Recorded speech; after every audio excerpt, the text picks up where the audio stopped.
Este evangelio que venimos leyendo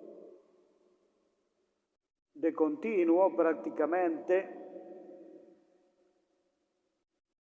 del Evangelio de San Marcos, vamos a ir leyendo semana a semana hasta fin de noviembre más o menos. Así que vamos a seguir todo un camino viendo la vida pública de Jesús a través de ese texto del Evangelio de San Marcos. Entonces tenemos que tener algunas claves de lectura que iremos viendo, ¿no?, a través de las semanas. Teniendo en cuenta que es el primer evangelio que se escribió, es decir, el más antiguo de todos y el más cercano a los hechos. Aunque cuando decimos esto estamos hablando de arriba de 30 años después de la Pascua. Así que se ha escrito más o menos cerca de los años 60 al 70, en esa década.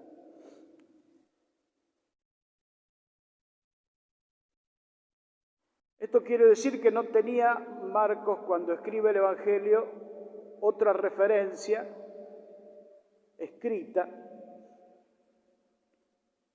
Entonces no tiene otros parámetros para escribir sus textos. Y de esa manera, entonces, tiene toda la frescura de lo que han experimentado estos hombres y de lo que significó para ellos caminar al lado de Jesús. Y nos encontramos con un texto aquí muy fuerte, porque justamente estos hombres, muchos de ellos eran pescadores, conocedores del mar, conocedores de las situaciones climáticas, es decir, no se aventuraban en el mar si no estaban seguros de que no iba a suceder nada raro. Tenía que ser algo muy necesario para que se aventuraran con un día de tempestad, porque tenían mucho respeto hacia el mar. Cuando el mar estaba calmo era una cosa, pero cuando empezaba a haber olas, empezaba a haber vientos, empezaba a haber nubes, empezaba a haber tempestades, ni locos entraban en el mar. No solo por el tema del clima, sino también por la convicción que tenían de que en el mar también habitaban seres extraños, seres que eran como monstruos que parece que en algún momento se despertaban y no se sabía hasta dónde podía llegar a producir problemas.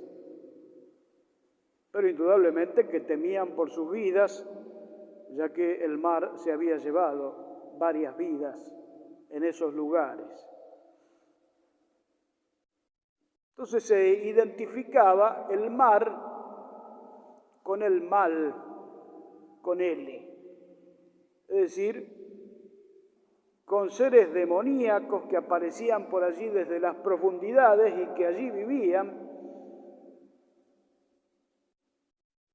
pero que aparentemente muchos momentos estaban en calma y entonces se podía internar uno, podía salir a la pesca, pero apenas empezaba a haber alguna señal de dificultades, tenían que volver, tenían que ir a la costa para estar seguros.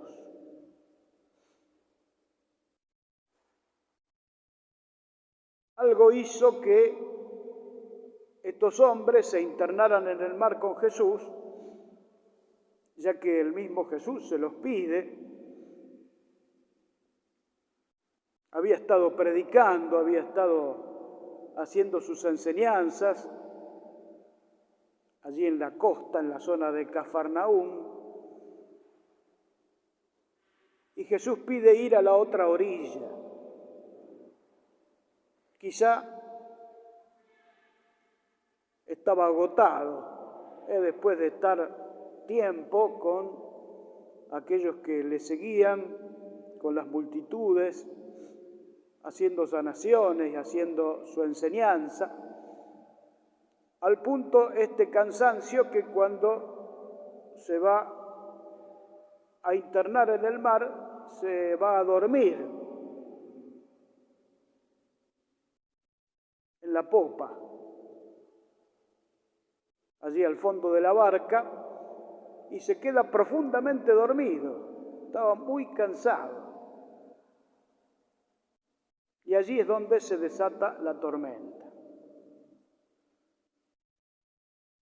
A tal punto, nos dice Marcos, que el agua entraba por todas partes y la barca se estaba hundiendo. Entonces allí los discípulos, desesperados por la situación, temiendo por sus vidas y también temiendo por todo lo que se decía del mar, van a despertar a Jesús.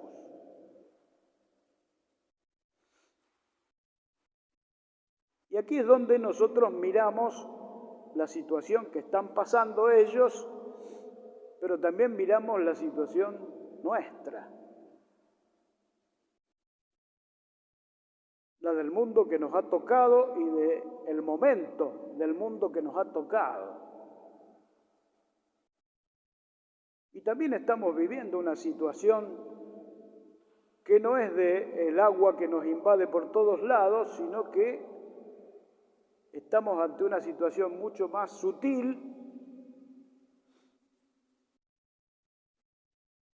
más indefensos,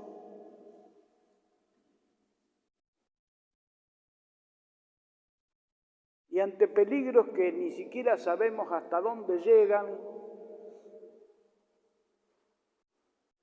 aunque los que saben nos han dado recomendaciones, pero parece que ni siquiera los expertos están muy seguros de lo que nos están diciendo. Es decir, estamos ante una tormenta de proporciones muy difíciles de calcular y de entender y de manejar. Es como que el agua nos está entrando por todas partes.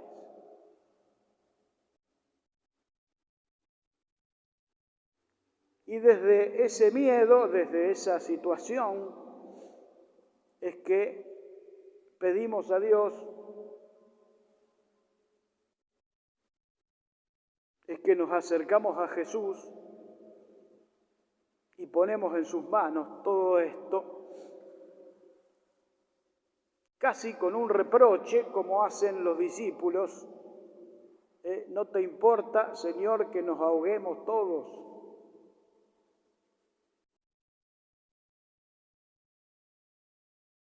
Parece que estas palabras siguen resonando en la historia.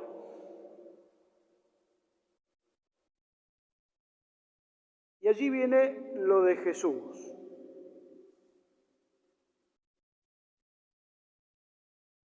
Jesús no pide al Padre, como haría cualquiera de nosotros, para que amaine la tempestad.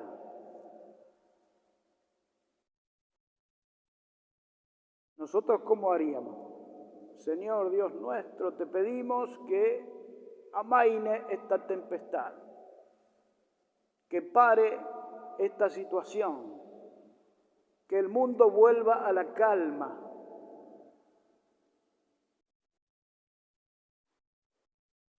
Fíjense cómo obra Jesús. Da órdenes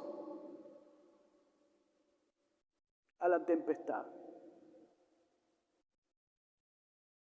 No pide a Dios, Él da órdenes.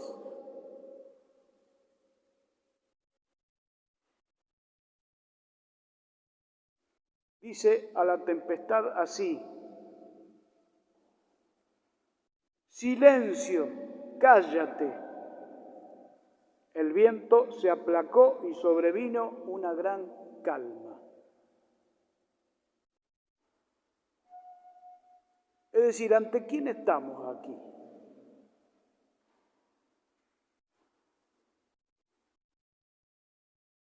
Hasta los santos, cuando piden a Dios, lo hacen así, como intercesores.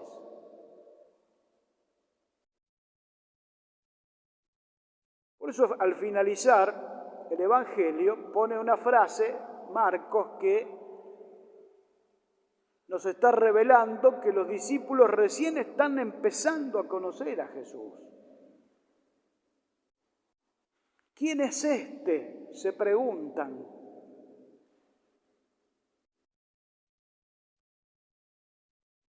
Que el viento y la tempestad le hacen caso.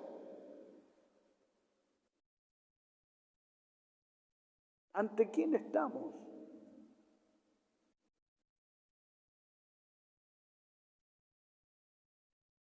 Y el Señor está acá con nosotros. Está en medio nuestro. Y siempre ha estado. Está y estará. Entonces aquí el reproche que Jesús hace a sus discípulos también nos lo está diciendo a nosotros hoy, para que renovemos nuestra fe.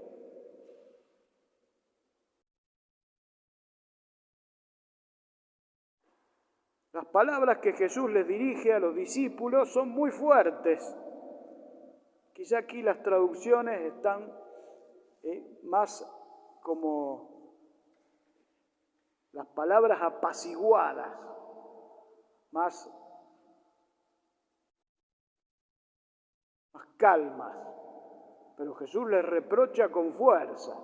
Les dice, según esta traducción, ¿por qué tienen miedo? ¿Cómo? ¿No tienen fe?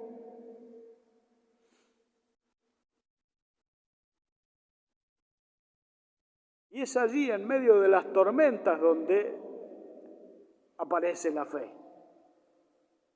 donde aparece con claridad esto de la confianza en el Señor.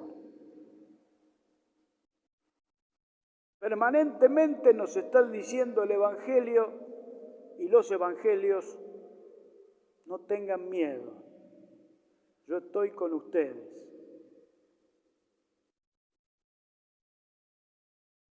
Y por eso nos acercamos con confianza al Señor, porque formamos parte de ese grupo de discípulos que, aunque el mundo esté agitado, el mundo esté así en tempestad, el mundo esté con tormentas y alrededor nuestro parece que las cosas se ponen feas, entra agua por todos lados, no dudamos de ante quién estamos.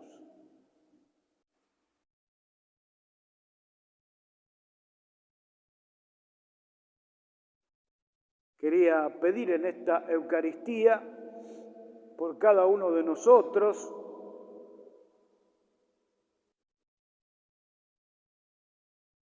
para que no tengamos miedo y para que nuestra fe no decaiga, para que las dudas que por allí el mundo nos hace tener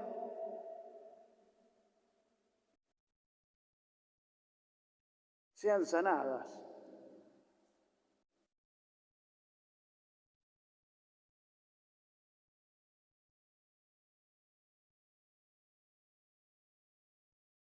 El Señor nos está diciendo desde la palabra: un gran profeta ha aparecido en medio de nosotros. y Dios ha visitado a su pueblo. El Señor está acá.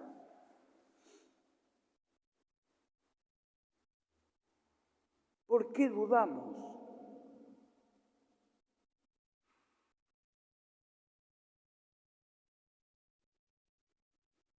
Y la fe es mucho más que un voluntarismo, es un estilo de vida.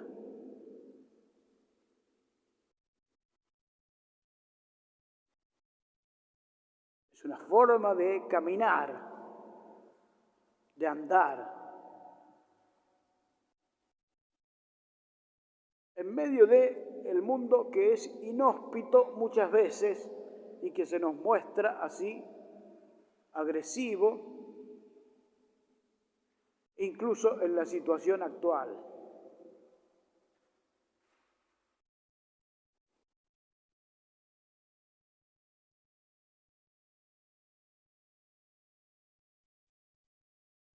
Muchos hombres hoy se muestran así, con un desconcierto muy grande, con mucho miedo,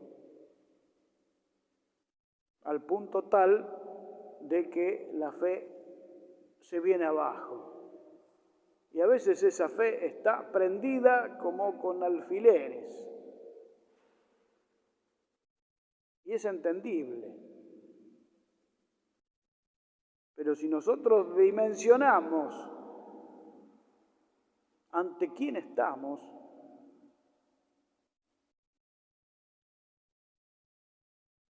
aunque parece que nuestra barca está a la deriva, a punto de sucumbir, no dudamos.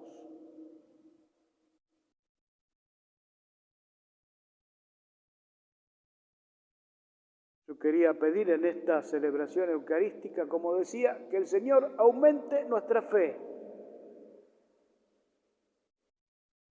para que despejemos esto de las dudas del mundo, que nos hace daño, porque en definitiva sabemos bien que llegamos tranquilamente a la otra orilla porque estamos al lado de Jesús. Que Jesús ya llegó a la otra orilla y volvió y está con nosotros y va a estar siempre. Por eso siempre en la Eucaristía lo que hacemos es renovar nuestra fe. Nos vamos a poner de pie y decir de todo corazón: creo en Dios, Padre Todopoderoso, Creador del cielo y de la tierra.